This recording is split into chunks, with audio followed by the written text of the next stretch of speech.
Revenue बढ़ाना है, हम डेवलपमेंट चार्जेस लगा सकते हैं, लोग तैयार हैं। यहाँ पे लोग 100 रुपया देते हैं, 150 देने को तैयार है, 200 तैयार है देने को, बट वहां भी हमारे हेल्थ सेक्शन की थोड़ी सी हमें जरूरत है। अगर ये अपना सिस्टम तंदुरुस्त करते हैं, सही करते हैं, तो हमें लोग खुशी खुशी जो है रेवेन्यू देने को तैयार हैं। मेरी आपसे यही रिक्वेस्ट है कि आप कैमरे उधर घुमाइए, अपने पीछे साहब की तरफ गवर्नमेंट से क्लियर करवाइए, जनता के बीच में मैसेज आए कि हमारा कोई हाउस टैक्स नहीं लगेगा, भाजपा की तरफ से या किसी की तरफ से कोई हाउस टैक्स नहीं जाएगा। धन्यवाद, जय हिंद।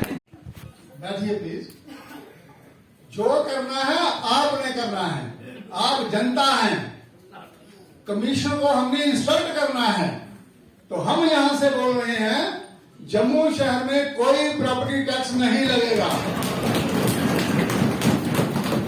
आप जम्मू की जनता हैं, जो आप कहेंगी वही ये चेयर करेगी। ये जो चेयर है ये राजेंद्र शर्मा नहीं है, ये चेयर जम्मू की है और जम्मू जो कहेगा वो हम करेंगे। काम पूरा करे, नहीं तो वो उसे उस प्रोडक्ट की लाइनमेंट कैंसिल करनी चाहिए। और मेरे को सभी से यही अनुरोध है डिपार्टमेंटों से, जो कंडक्टर हैं उनको पैसे जल्दी से जल्दी, उन्होंने हमारे को जिता के जहाँ पे भेजा हुआ है तो उनको भी हमें जवाब देना कि हम ये काम करवा रहे हैं।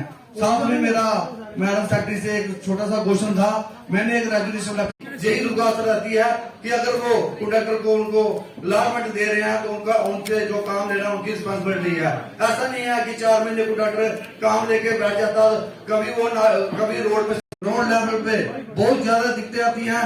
कंडक्टर क्या करते हैं, उसका कंडक्टर तो काम ले लेते हैं, उनकी जो लाभमेंट है उनकी जेब में रख लेते हैं। जेब में रखने में तो कोई फायदा नहीं। कांग्रेस के प्रेसिडेंट उनसे भी अनुरोध किया।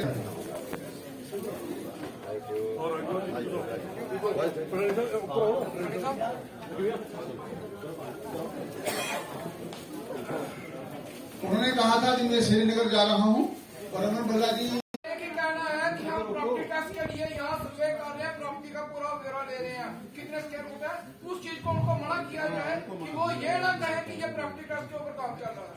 वो भी मैं आप नीचे क्या बात करें, अगर इन्होंने वार्ड में जाना है they must go to the honourable corporator और उसके बाद में वहां बात करें। और आगे अगर ऐसा पाया गया कि वो ऐसे ही नीचे बात कर रहे हैं, क्योंकि मैंने आपको ये पहले भी बोल के रखा है कि आप इस चीज का संज्ञान लीजिए तो फिर मैं रिटर्न कार्रवाई करूंगा। विभिन्न जहाँ दफ्तरों में काम कर रहे हैं वो हमारे जो कंडक्टर हैं वो हमारे डिपार्टमेंटों की रीढ़ की हड्डी हैं। वो नाली थी, जो गलियां मेरे रोड थे वहां पे उन्होंने झाड़ू लगा दिया, साफ सफाई कर दी, वहां पे ब्लैक कॉपी का काम शुरू नहीं किया उन्होंने।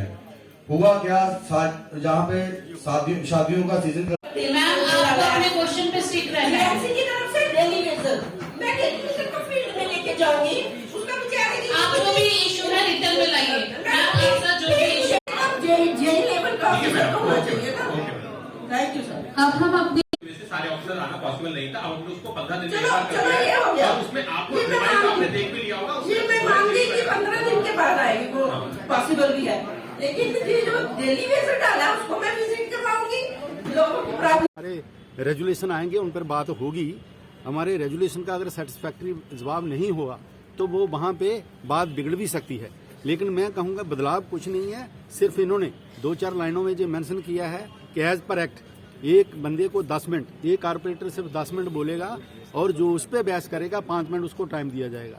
इन्होंने टाइम मेंशन किए हैं, हमारी सेक्रेटरी मैडम को बोल के रखा है कि जो भी बंदा बोले वो 10 मिनट तक ही बोले। कई लोग ज़्यादा भी बोल रहे हैं, अपनी अपनी बात को कंप्लीट कर रहे हैं, लेकिन मैं कहता हूं कि प्रॉपर सेटिस्फैक्ट्री जवाब जो कारपोरेशन ने मैक्सिमम लोगों को नहीं दिए हैं, ये हमें बड़ा अफसोस है। हम वो करेंगे। फिलहाल प्रॉपर्टी टैक्स लगाने का हमारी कोई ना मंशा है ना कोई ऐसा प्रपोजल है। एक पर से चाहते हैं कि कोविड के कारण 2 साल हम सभी अपने घरों में रहे, तो इन लोगों ने जनता की समस्या के लिए यहाँ एस्टिमेट्स दिए हुए हैं।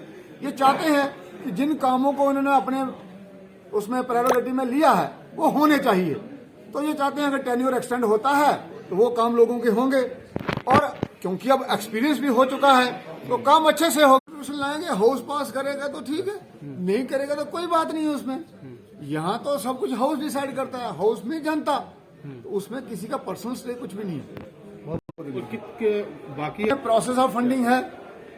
प्रोसेस ऑफ फंडिंग का मतलब पैसे हमें कैसे मिलेंगे, किस तरीके से मिलेंगे, पैटर्न ऑफ फंडिंग है। और पीएचई का है, जो हमने पाइप्स खुद प्रोक्योर करनी है, बिल्डिंग बायलॉज पे है, बहुत ही गंभीर विषयों पे ये सारी बातें होंगी। मौका दिया जाए, 2 साल कोविड के कारण हम इंडोर रहे, लोगों की जो समस्या है उसके उन्होंने एस्टिमेशन दी गई है और उसके कारण उनके कईयों के काम नहीं हुए हैं। अगर एक्सटेंशन मिलता है तो ये लोग सारे एक्सपीरियंस लोग हैं, काम को गति मिलेगी और सब अच्छे तरीके से काम कर पाएंगे।